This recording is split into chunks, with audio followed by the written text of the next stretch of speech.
4 सितंबर 1954 Santiago airlines की एक flight PWF 513 ने 92 पैसेंजर के साथ जर्मनी के एयरपोर्ट से ब्राजील के पोर्ट एलिगरी के लिए उड़ान भरी। ये यात्रा तकरीबन 18 घंटों की होने वाली थी, लेकिन प्लेन के उड़ने के कुछ घंटों बाद उस प्लेन का कांटेक्ट कंट्रोल स्टेशन से टूट गया।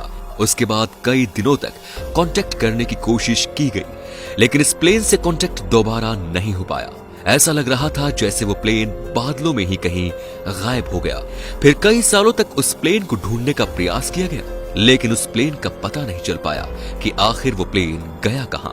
लोगों को ऐसा लगने लगा था कि हमने उस प्लेन और उसमें बैठे 92 पैसेंजर्स को कहीं खो दिया। इस घटना के कुछ महीनों बाद सैंटियागो एयरलाइंस को हमेशा के लिए बंद कर दिया गया, लेकिन फिर भी कई सालों तक इस प्लेन को खोजने की कोशिशें जारी रही, पर न तो इतने सालों में प्लेन का पता लग पाया और न ही उसमें बैठे 92 यात्रियों का। उसके बाद धीरे धीरे सालों में बदल गए, लेकिन प्लेन को खोज पाना असंभव सा लगने लगा। लेकिन फिर एक दिन अचानक इस घटना के ठीक 35 साल बाद 12 अक्टूबर 1989 को पोर्ट एलिगरी के रडार में एक अननोन प्लेन देखा गया, जो कि काफी तेजी से एयरपोर्ट के रनवे की तरफ बढ़ रहा था। और जब वो प्लेन लैंड हुआ तो उसे देखकर वहां के ट्रैफिक कंट्रोल में बैठे लोगों के होश उड़ गए, और उसकी वजह ये थी कि वो प्लेन सैंटियागो एयरलाइंस की थी, जो कि 35 साल पहले बंद हो गई थी।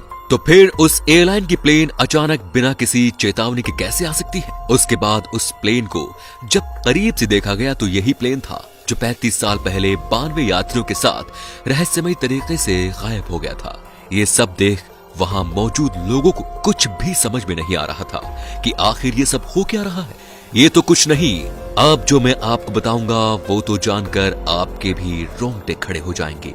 एयरपोर्ट ट्रैफिक कंट्रोल ने उस प्लेन के कैप्टन से कांटेक्ट करने की काफी कोशिश की, लेकिन कैप्टन का जवाब न मिलने पर एयरपोर्ट अथॉरिटी ने अंदर जाने का फैसला किया। फिर प्लेन के दरवाजे को किसी तरह खोलकर वे अंदर पहुंचे। उसके बाद उन लोगों ने जो देखा वो देखकर उनके पैरों तले जमीन खिसक गई, क्योंकि प्लेन में इंसानों की जगह इंसानी कंकाल मौजूद थे, जो कि अपनी अपनी सीटों पर सीट बेल्ट से बंधे हुए थे। ये भयानक दृश्य देखकर एयरपोर्ट अथॉरिटी के लोग प्लेन के कॉकपिट की ओर दौड़े ताकि इन सवालों के जवाब वो कैप्टन से पूछ सके कि आखिर ये सब कैसे हुआ। और जब उन्होंने कॉकपिट का दरवाजा खोला तो वहां भी कैप्टन की जगह कंकाल मौजूद थे और उनके हाथ प्लेन के नेविगेशन कंट्रोल्स पर थे। इस घटना ने उस समय के सबसे जाने माने पैरानॉर्मल इन्वेस्टिगेटर और वैज्ञानिक डॉक्टर अटिलो का ध्यान भी अपनी तरफ खींचा, और साथ ही इसमें कई पैरानॉर्मल इन्वेस्टिगेटर्स मौजूद थे जिन्होंने इस रहस्यमयी घटना की असल वजह जानने की पूरी कोशिश की। लेकिन इन सभी इन्वेस्टिगेटर्स ने इस घटना के बारे में एक ही थ्योरी दी। उन्होंने बताया कि शायद फ्लाइट 513 किसी तरह के टाइम बम्बल में एंटर कर गई और सन 1989 में आ पहुंची। लेकिन इन लोगों द्वारा दी गई थ्योरी भी इस बात का जवाब नहीं दे पाए कि आखिर पायलट के कंकाल ने प्लेन को सही तरीके से लैंड कैसे कराया, जिस वजह से ये रहस्य आज तक नहीं सुलझ पाया। आज के इतने आधुनिक समय में साइंस की इतनी तरक्की के बावजूद इस पूरी दुनिया में ऐसे रहस्य छिपे हैं जिनका अभी तक साइंस के पास कोई जवाब नहीं है।